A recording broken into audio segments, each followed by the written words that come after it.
In a recent video, I talked about the newly tightened timeline in the Crystal Turner and Kylen Schulte case. They were the two women who were living in Moab, Utah, and were brutally murdered on Saturday, August 14th, 2021 at their campsite. And they had told their friends the night before that there was a creeper guy hanging about their campsite, and if that anything happened to them, that they were murdered. By the next morning, they were, at 11:35 a.m. to be exact. Since that video came out, there's even more information on the case. Kylen and Crystal were seen in town that Saturday morning before they were murdered. And they were also talking to another friend about this creeper guy. Here's what happened. The night before the murders, on Friday the 13th, Crystal and Kylen were at a local pub called Woody's Tavern. That's when they told their friends that there was the creeper guy, and if anything happened, they would be murdered. They were seen on surveillance at the pub, and they left at about 9:30 p.m. And it said that the creeper guy showed up at their campsite on the 12th, and they saw him creeping about their campsite and around their tent, and then he left. But on Friday the 13th, before the girls went into town to the tavern, creeper guy came back. On the morning of Saturday the 14th, two different witnesses placed Crystal and Kylen in Moab on their motorcycle, with Kylen driving and Crystal sitting behind her. Crystal had taught Kylen how to ride the bike. It was said that they were laughing and chatting about how Kylen learned how to drive the motorbike, the Harley, and even that week, Crystal and Kylen were driving around the Loop Road, which is right where they were camping, or in and around that area. Now, the creeper conversation came up with this friend as well. And Kylen and Crystal told this friend that they were going to move their campsite because of this creeper guy.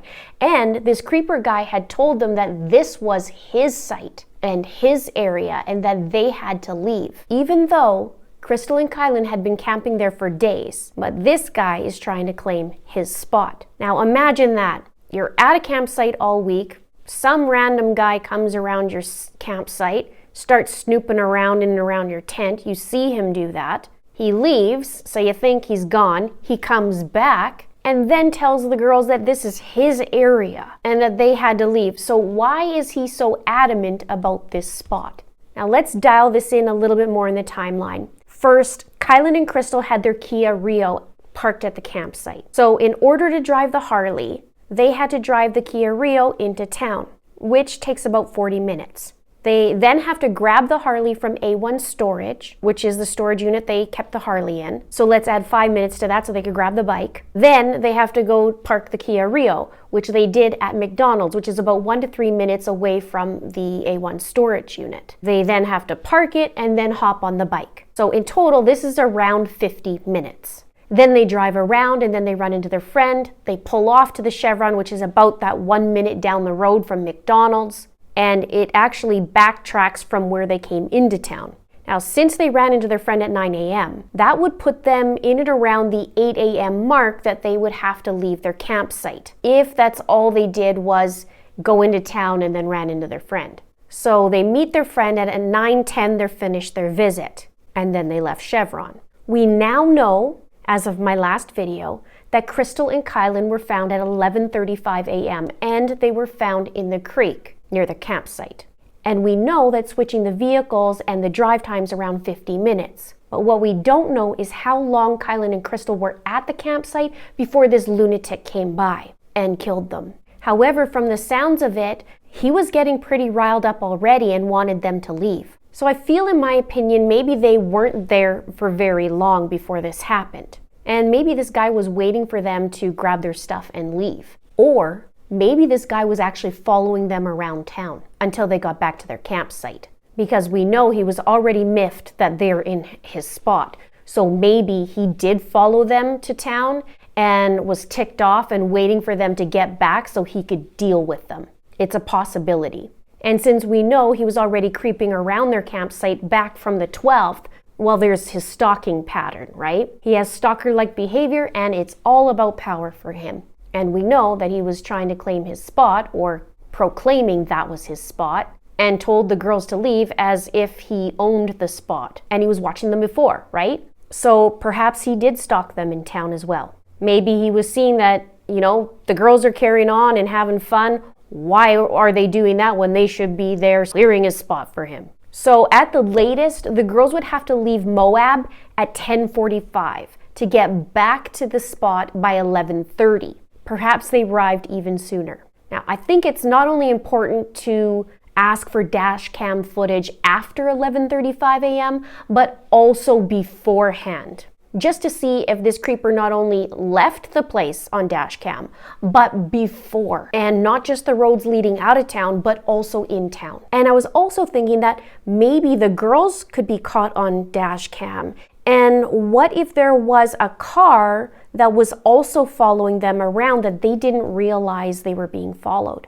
So either in their Kia Rio or on their Harley. And in the end, he didn't end up getting his campsite, did he? Big man, all high and mighty to get to the campsite and gain power, but really he didn't, did he? Now what's interesting though is he killed the women, but they had a little pet bunny on their campsite that was in a makeshift cage right near the tree, but Bunny was left unharmed. And the time frame in August 2021 was one of the busiest times in Moab and the surrounding areas. Now, I read an article in Salt Lake Tribune from 2019, and it talked about how crazy busy it is during this tourist season.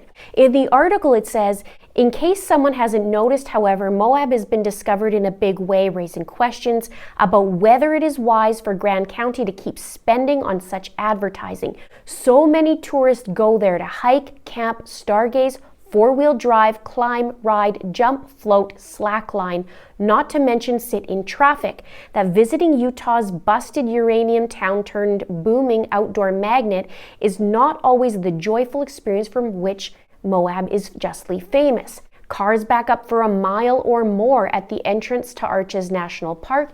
A drive through congested town can take an hour. Thoughtless partiers turn remote camping areas into all-night discos. UTVs clutter residential streets, and try getting seated at Miguel's Baja Grill without waiting for an hour. The article also says that 3 million people visit Moab each year. 3 million. So I find it unbelievable that there's not a lot of information. Can this info get lost in a crowd? Maybe. But with those numbers, it could also be said about the opposite. With 3 million people, there's a higher percentage that somebody caught something on dash cam. That someone saw this guy, the same a-hole that's trying to claim their spot that wasn't his, and murdered the women. Maybe he had to gas up in town. Maybe he had to gas up in town before he left. Maybe he already did that in the days before leading up to that day. And maybe somebody noticed there was a creep. Maybe there were several creeps. People notice these things. A creep stands out. And ladies, if you agree that you noticed the creeps, let me know in the comments below. And since he was claiming a spot that wasn't his at the campsite, maybe this guy was claiming something that wasn't his. Maybe it was a spot in line at the grocery store or at a gas station. People have patterns. That's his pattern. He likes to stalk. He likes to have power. And back to the campsite, why this spot? Why there? This spot was off LaSalle Loop Road. It was off a side road. I don't know how popular this campsite is or this area. Let me know below. From what I understand, it's not a major camping spot, but I could be wrong. Was it that he was there before? Or did he just come up to it and wanted the spot? And this is his spot. Does he come every year? And if so, maybe others seen him around this area before and can also talk about, yeah, I saw this guy, he was a creeper and did the same exact thing minus the murders. So was this spot the only spot because it wasn't too busy and everywhere else was crowded? Or was he targeting these girls? Maybe this guy will return to that same spot again. Or maybe he'll find his next victim or victims. I think this guy will do it again. What do you think?